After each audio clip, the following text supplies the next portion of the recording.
In this video, I'm going to teach you how to add watermark in Bluebeam.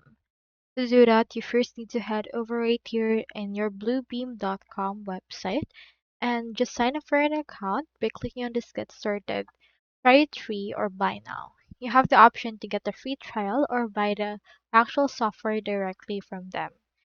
Now, once you have successfully signed up, click on this login option in order to log into your Bluebeam account.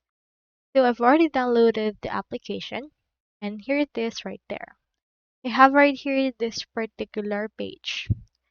So onto this, in order to add a watermark, just head over to the document tab that you can see onto this part. So click on document. From in there we have in here these options.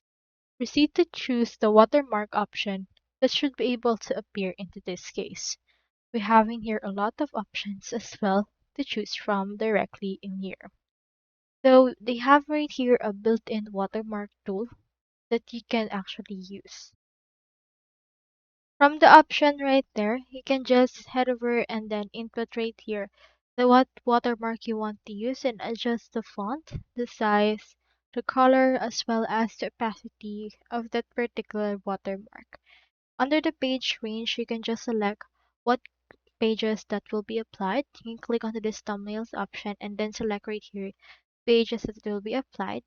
Right click on them and then you can proceed to set up or insert right there the actual watermark that you wish to use directly. You can also add right here some markups as well as apply stamp directly.